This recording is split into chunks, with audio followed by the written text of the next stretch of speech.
So, kung maging partner sa buhay is Ano? MMM. Anong MMM? Matandang mayaman, madaling mamatay? Ano ka pala ng ano? Joke lang. Ano? Okay, Gusto ko mag ako naging presidente sa Pilipinas. Gagawa ako ng gamot na para hindi na magutom ang tao. Ibang gamot yun, mama. Hello po. Parang kilala ko si Kuya. Saan, ma'am? Sa Batang Quiapo. Ha? Ay, sa Batang Quiapo ba yun? Sa ano? Kanino Saan? ba yung kay... Sino yun? Si Coco Martin? Ano palabas, ma'am? Probinsyano? Hindi siya ano ba yun? Hindi! Batang Quiapo nga! Batang Quiapo, ma'am? Oo! Saan mo Kasama ka ni Marcy. Marsing? Tayo ka ba nanonood ng Batang Quiapo, ma'am? Actually, yung tatay ko. Tapos napapanood din kita sa Facebook. Tayo mo nakapanood, ma'am, madalas ba? Napapadaan siguro sa newsfeed ko. Pinalo mo ba ako, ma'am? I think, wait lang. I check ha. Anong name mo nga sa Facebook? Marlon Tourette Vlog po. Marlo. Sabi ng Marlo na sa akin. Gagi, followers mo ako. Ayan, Wow, nga, no. Ang galing, Ano yan, alam mo, nagbablog ako, ma'am. Nagbablog ka nga ba? Totoo ba? Parang, Minsan. Pag kung ano ba nagbablog ako, ma'am, okay lang, masama ka sa vlog ko, ma'am. okay lang naman. Opportunity yun. Ayun. Joke lang. Pero, kita nakita nun eh. Saan mo nakita? Sa Facebook talaga, mahilig kasi akong magana sa Facebook. So, doon kita first time. Last year ata yun. Napad mo ako. Anong video napad mo, ma'am? Yung may sakay ka din. Sakay ako. Bukod pa doon, yung may sakay kang Chinese ba yun? Oo. Grabe ka na rin na isasakay na na binatla ko. Kasama ka na ron, ma'am. Talaga ba? Nasa ka pa ba? Nasa Batang Quiapo ka pa? Lumalabas pa din, ma'am, pero hindi lagi. Madalang kami, ma'am, lumabas na sa Batang Quiapo. Nakakapagod. Ano nakakapagod, ma'am? Magtrabaho, ma'am? Siguro di naman talaga mawawala yung pagod sa trabaho. Oo, di lagi yan. Pero yung okay naman yung sahod mo, tapos... Mas nakakapagod, ma'am, yung wala kang trabaho, tapos wala kang kita. Oo, kasi isipin mo, diba? Kakain ka. Oo. So, alam mo ba, pag ako naging presidente dito sa Pilipinas, Ano gagawin mo? Gusto ko mag ako naging presidente sa Pilipinas, gagawa ako ng gamot na para hindi na magutom ang tao. Ibang gamot yun, ma'am. Hindi! Kasi kami, mga engineer, kasabi ko, sobrang traffic naman dito sa Pilipinas. Pag ako naging presidente, lahat ng daan lalagyan ko ng escalator. Para magpagkabaha, ma'am. Hindi masisira yun. Siyempre, meron pataas sa escalator. Ba't lagyan ng escalator, ma'am? Saan punta ang escalator na yan? Wag na maglakad. Hindi pa diretsyo gano'n, pataas lang yun. Hindi, meron diretso. Parang sa airport, yung diretso lang. Tatayo ka na. Dire-diretso na. Halimbawa na, papuntang Makati, gano'n? Oo. Sabi, diretso ka na, nakatayo. Ano mga tao nun? Tamad na, no? Oo, tawad ng mga tao nun. Tapos yung mga sakit, dalagyan ko ng daan. Pataas. Taas na sila. Sila pwede, Parang lumilipad na yun, mga drone na yun. Parang mga drone. Ilang years na nag-drive? Dito sa 6 years na may get. Okay naman nakita at ganito. Okay naman, ma'am. Basta matyaga lang po kayo. Ganun yung project niya, ma'am? Hindi, po kami. Sa substation talaga. Yung sa kinukuha ng kuryente. Mga kuryente, ma'am. Ang buong Talavera. Kayo nagbibenta sana, ma'am. Sa Meralco, ganun. Hindi, business partner namin Meralco, NGCP, tsaka Miescor eh. Kami yung subsidiary nila. I mean, yung halimbawa, may papagawa yung Miescor. Yung Opo. mga project na kaming gagawa. For example, testing and commissioning. Hindi, para po si Pepeng Kuryente, ma'am. Pepeng Kuryente ba yun? Parang napapanood pa nga kita sa ibang palabas eh. Saan, ma'am? Hindi ko lang maalala. Siguro sa mga commercial ko lang din nakita. Baka mukha ko lang yun, ma'am. Hindi. Wala ka. Baka AI yun, ma'am. Baka naman sigurong katulad eh. Diba? Hindi, lahat naman tayo may kamukha eh. Talaga ba? Oo, ikatnyag ka mo, may kamukha ka mo, hindi ba? Sino? Kamukha mo nga si Sino? Sa'yo sasabi sa'yo kamukha mo. May kamukha ka mo, Si Mama. Hindi Sino ba? Kamukha mo nga si Catherine Bernardo. Ay, nako, dyan ako. Hindi ka niniwala ng ganon? Oo, kasi bakit? Ang ganda-ganda naman ng batang yun. Bakit ikaw ba, ma'am? Hindi ba maganda? Hindi. Dapat hindi ka niniwala maganda ka, ma'am. Maganda ka naman, mama. Bakit ako Naniniwala akong hiniwalayan ako. Charot! Ay! At tinangay ka na ng hangin, papalayo sa akin. Ganun mo talaga? Yeah. Bakit naghiwalay? Hindi na daw niya ako mahal. Akala ko'y langit, Ilan taon kayo noon, ma'am? 7 years? 7 years? Boyfriend mo? Live-in partner. Live-in partner mo? Baka naman ma'am? Baka naman, baka may third party, ma'am. Wala bang ganon, third party? Hindi ko alam. Basta sinabi niya sa akin nung nakahiga kami, pinadaw niya ako. Biglang ganon? Sinayang ka niya, no? Eh, kung meron ka message sa kanya, ano message mo sa kanya? Salamat. Salamat saan? Dahil ginising niya ako sa katotohanan. Nasanay na akong malayo sa'yo. Oh, sabihin, hindi ka nagsisisi na mawala siya. Ay, wala akong pinagsisihan, sir. So, okay na sa'yo. Nung sinabi sa'yo na ayaw ko na, ano naramdaman mo? Nasaktan. Pero ang huli ko sinabi sa kanya, okay lang, hihintayin kita. So, maasak pa rin na magkakabalikan kayo? Hindi na din. Kasi mo, hintayin mo siya eh. Noon pa yun, 3 years na yung nakalipas. So, hindi ka na maasa. Siguro nung unang-una maasa ka, pero hindi ka na maasa ngayon. Siguro mga 2 years ako pumasa na maging maayos. Okay lang yun, kung talagang ayaw na niya, sabihin, hindi siya para sa'yo. Yes. Pero kasi yung gusto ko, yung buo yung pamilya mo. Kaya, hindi nangyari. May anak kayo, ma'am? Ilan anak niyo, ma'am? 2? Nasa iyo siya? Nasa akin. Importante, kasama naman ang anak mo, ma'am eh. Yes. Siya ka mo yung umalis, di ba? At Baka naman, ma'am, may sa'yo, ma'am, may nakita sa'yo na ma'am, kaya naman siya, baka naman ikaw yung meron ma'am. Uy, napakabait ko. Ha? Ang babae ba, nag-load ako? Maraming ganun, ma'am, ha? Pero I think, hindi ako. Ayun. Talagang tapat ka. Pag naalala mo yung mga panahon ng kasama kayo, nalulukot ka ba, ma'am? Oo naman, kasi ako yung kasama niya eh. Nag-uumpisa pa lang siya. Tapos ngayon, iwanan ka na, ma'am, no? Kaya siguro, natatakot pa rin ako Mag-boyfriend? Oo. Kasi, una sa lahat, gusto ko yung tanggap ng anak ko. Oo.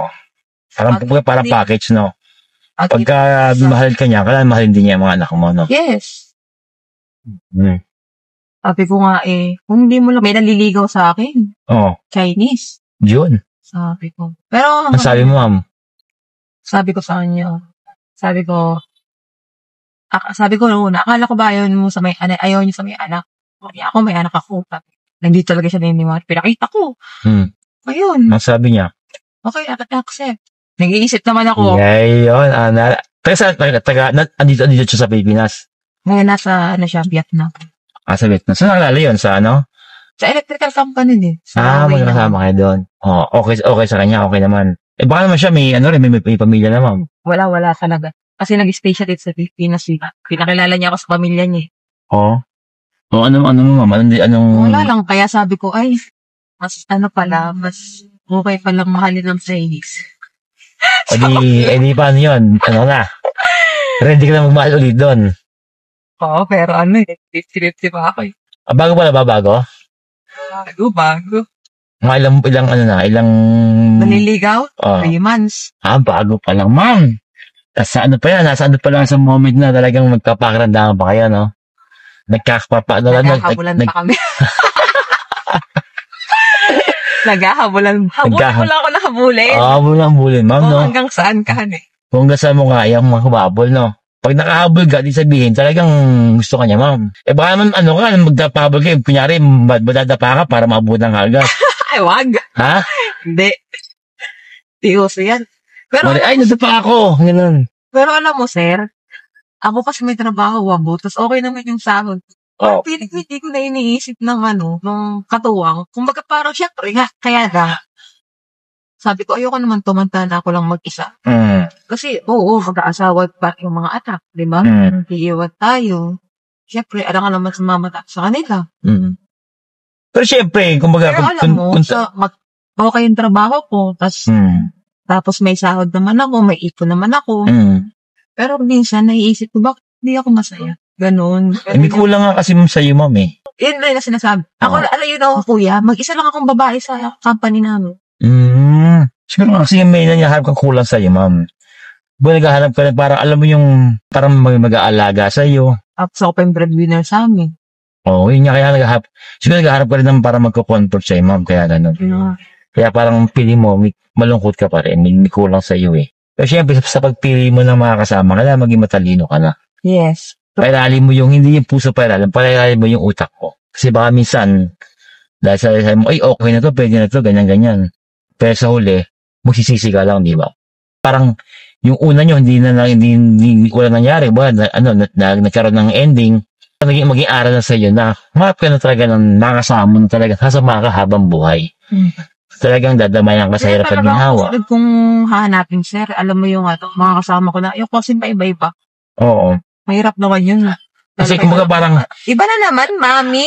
Oo. Ganun, di ba? Yung mga bata pa naman ngayon, talino na. Kaya syempre, mabait na decision din kasi yan. Syempre, may mga anak ka na. Diba? Siyempre, dapat mamaya kasi isipin, halimbawa, nag-asawa ako, yun kasi iniisip ko, tapos nag-anak ako ulit, parang yung attention dun sa sa bagong anak mapupunta, diba? Hindi ako naman mangyari yun. Pero sabi ko, kung hindi man ako na mag-asawa, wag na lang. Kung masaya ka naman sa piling ng mga anak mo, diba, okay din naman na yun. Kasi may mga anak ka naman eh. Tumanda mo, may mag-aalaga na sa'yo eh. True. Ang mahalin ka pa nila, talalakihan. Oo. May tatanda ka nang wala kang kasama sa buhay. Pag-isa ka lang talaga. Siyempre, kung gusto ka na kapareha, may mag-aasikaso, may kasama sa buhay, bata ka pa naman, ma'am, nasa iyo pa rin yung decision na yun. Mukha pa ba akong bata, sir? Mukha ka lang ma'am eh. Ano? Mukha ka lang 27, ma'am eh. 30 na ako. Oh? Hindi yata sa'yo, ma'am ah. Hindi yata mag-30 ka na, ma'am ah. 30 na ako. Parang mag-30 ka pa lang ah. Mag-30 pa nga. Mag-30 pa lang. Huwag mo naman pabilisin ko. Ayoko mawala agad sa kalendaryo. Oo, may 31 pa naman, ma'am eh. May 31 pa nga. Oo. Kaya cut mo lang sa kalendaryo. Huwag kang mangalala kasi mayroon naman loto. Hanggang 55 yun. Oo nga, no? Oo, di ba? Sabi, yun pa lang maganda ko, Oo. Ay, kasi ako ginagalit mga engineer namin, di ba? Wala ka lang sa kalendaryo. Bakit? May loto pa naman. Oo, may loto pa naman eh. Hindi na pumalabo mata nyo. Hindi naman, ma'am. Pag yung malapitan niya, pag yung pambasa, sabi sa alamin ako. Tinanong ko po kung malinaw pa yung mata nyo kasi bakit nasabi niyo pong mukha pa akong bata. Eh, baka naman yung bata, ma'am eh. Hindi pa naman mukhang ma'am ah. Hindi pa naman mong 50, ma'am eh. Grabe naman, pwede naman 45 lang, 50 agad. Pero alam mo, Pierce ko, kuya, ayoko tumanda. Ayaw mo tumanda, ma'am? Eh, dapat maging vampira ka, ma'am. Hindi tatanda. No? Hindi ko lang alam mo, pag niloloko ko ng mga engineer, may kulubot ka na. Sabi ko, tapunta kong derma. lahat naman tayo tatanda, ma'am eh. Kaya sabi ko, huwag muna ngayon. Oo, lahat tayo pupunta doon. Hindi tayo makakatakas doon, ma'am. Lumilipas ang panahon eh. Sabi ko nga mas gusto ko nga na bumalik sa pagkabata. Bakit naman, ma'am? Kasi pag naiyak ka, pwede mo pang ilakas, marinig nila eh. O ngayon? Ngayon matanda ka na, iyak ka, ayaw mo pakita sa iba. Nakasikreto lang, no? Eh kung halimbawa kung babay ka sa pagiging bata, okay kung makasalubong mo yung bata, ikaw ano yung sabihin mo sa kanya? Sabihin kong, huwag kang munang nag-asawa ng naan. Oo, bakit? Tupad mo yung mga pangarap para sa sarili. Tsaka kung baka parang na-enjoy mo yung pagkadalaga, ganun. Oo. Kasi ako hindi ko na-enjoy eh. Na-enjoy mo naman siya ngayon, ma'am eh. Kasi di ba single ka na ngayon? Ngayon na-enjoy ko, pero nag-iisip ako na. Ba't parang di mo na-enjoy? Ano yung tao ba na asawa, ma'am? Ako? 20. 20? Bata nga na asawa, ma'am, no? Kasi di mo ka na-enjoy pagkadalaga mo, no? Kasi nag-aaral ka pa nun, ma'am? Graduate. Mag-graduate ka ng ka? Nagalit magulang mo, nagalit sa'yo? Opo, nasampal nga ako niya, tinakwil nga ako. Oo, pero ngayon okay na kayo? Okay naman. Pisisiya mo ba yung mga panahon na yan? Nagsisi talaga ako, kuya, kasi sabi ko lagi sa sarili ko dati, huwag mo nang kunin yung lolo ko. Siyempre, siya yung tumayong ko, guardian ko, para maranasan nila yung sarap ng buhay. Hindi nangyari. Pero masiyahin ka, ma'am, no? Oo naman, sir. No. Hindi ako nagpapakita ng lungkot. Kahit nagalit na ako, masaya pa ako. Oo. Patawanin ka na, balo ka. Sabi niloloko ka ako ng mga engineer ko eh. Ma'am, huwag ka masyadong makamasaya, mabilis ka kunit yan. Sabi ko, Yan mga din, masayahin ka, parang di ka dumanda. Di ba? Para lagi kang para bumata. Kaya siguro hindi ako mabilis tumanda kasi masayahin Oo. ako.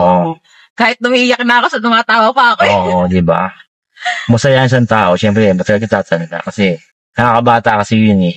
So, kung maging partner sa buhay is Ano? MMM. Anong MMM? Matandang mayaman mo dahil mamatay? Ano ka pala ng ano? Joke lang. Ano? Magaling ano? MMM. Matandang mayaman. Matandang Joke lang, kuya. Gusto kong maedad sa akin. Kaya ba't gusto mo yung ganun? Ha? Gusto ko lang maedad sa akin. Because father's love. Father's love. Parang nag-aalaga sa'yo, ma'am. Dito ka, ma'am. Dito ba? Ay, dito na pala, sir. Ayun, mo, one Okay. part. Okay na yun. Thank you, ma'am. Thank you. Ay, ma'am, laki naman ito, ma'am. Dahil pogi ka. Ay, Sa'yo na yan. hindi nga. Hoy. Ang bait naman ni ma'am. Bigyan tayo 1,000, oh. Grabe, bait ni ma'am, ah. Kasi may masayahin si ma'am, eh. Nakakatuwa naman si ma'am. Ayun, thank you po, ma'am, sa sa maagang pamasko. Yung bili mo, magkano lang? 185. Pingin niya tayo ng 1,000. Grabe, thank you, Lord! Thank you, Lord. Ganun pala pag pogi ka, makaka-tip ka. Totoo ba na pogi daw ako?